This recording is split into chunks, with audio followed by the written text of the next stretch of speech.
or especially basic needs.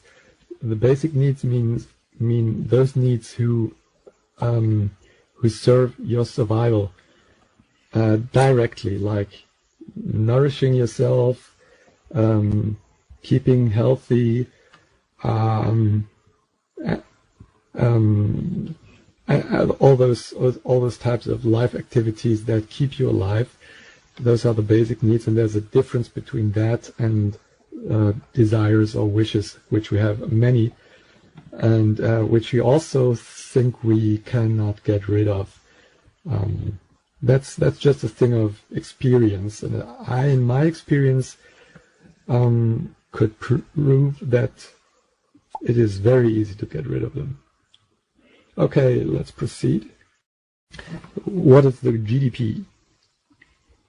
Auroville is not a money-making unit, so there's no GDP in the ordinary sense of this word, but there's budgets with which or which are made transparent to everybody by newspaper reports and via the website. I can give you a report I have photographed in one of the current issues of the News and Notes. Be free to download that. It's 4 pages of a recent factor report. Some things you will have to know, I will post also. The first one says 1 lakh is 100,000. They don't say 100,000 or 1 million there. They say 1 lakh, that's 100,000, and 10 lakh, that's a million. So the public financial report shows about 750 lakh. That's 75 million rupees. And what is a rupee? You can check your currency converter for finding out what sum that makes. It piles up to 1 point something euro, and you have to know that the purchasing power of that euro is 5 times higher than in Western countries. So you can buy a bread, for instance, in Auroville for 30 rupees, for 30 cents, and you know how much you pay in Germany. It's 2 or 3 euro. So you get much more for your money in India. But I think not with all things. Maybe some things they are more expensive, which are raw or just hard to import or something. Yes, what has to be imported from abroad is expensive. Yeah, that's the way. And especially on food. Some vegetables. I saw even some Nestle food in some of the shops. Well, I saw Nutella, which is even more expensive than it's in our countries. The Indian Nutella gets imported from Poland. So that is more expensive than in our countries, but the things produced there are much cheaper, like the bread, like any sort of grain or any vegetables, fruits, furniture, and so on. Also, the labor is much cheaper. About their exports, yes, there are exports like clothes, handicrafts, incense.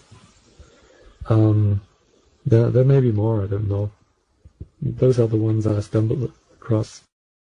Local taxes, how much do they have to pay? Income tax and such. Persons or private persons pay a contribution to this of 2,000 rupees. Or businesses are asked to contribute 30% of their surplus. Indian state taxes may add if the tax-exempt status is going to be dropped due to a new law that has been passed. I'm not so sure about all that tax issue. I think they had to pay before this new law came into existence. Maybe it's just about the foundation now having to pay taxes, but that's as far as I know. That there were no taxes on the businesses so far. Do social classes exist? People are different in wealth and in origin. So there are maybe millionaires. There's poor people, there's Westerners, and there's people of Indian origin. In administering the township, that doesn't make a difference. There is no power to a certain layer of society. At least I didn't find out about. There's persons that have a little bit more influence due to their many activities they do, or the energy put to what they do. But no such thing as social classes. Then the thing with the money, does the Auroville Foundation plan to solve the issue of money usage? Or maybe currently, in reality, they support it. You can put it that way, that they support it, as there is no plan of solving this issue. Although, as I said, the mother in the beginning preferred not using money.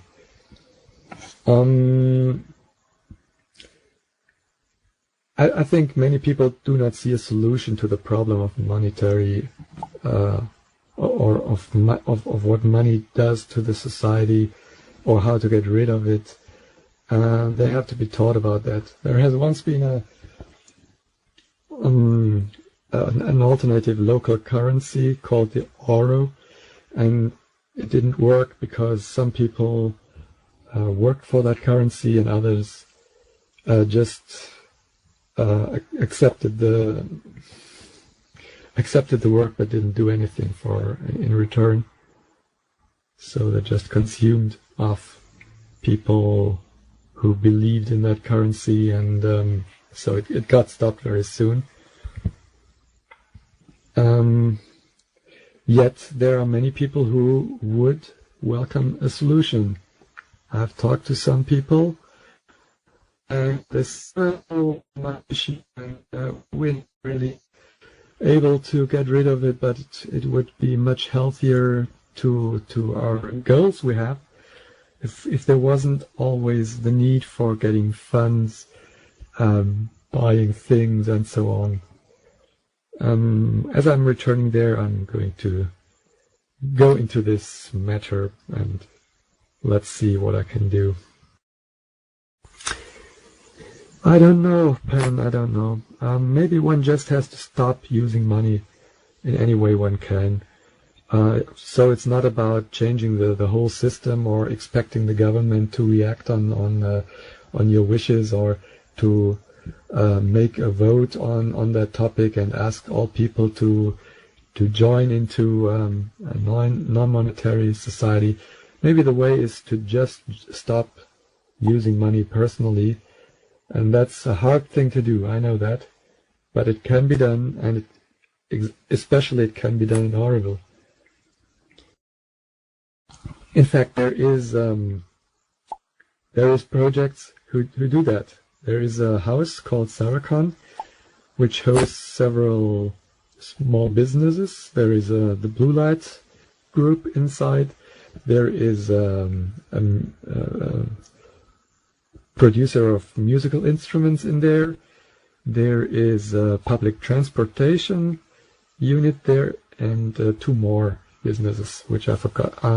The one with the electric vehicles. And they exchange goods and services among each other for free, just within that settlement. I asked them any plan on extending that to outside settlements. They said no, not yet, as they just started to do that, to exchange services and goods for free among each other, and it takes a whole lot of trust to take someone into such a circle. That's one of the things I'm going to test when I'm there.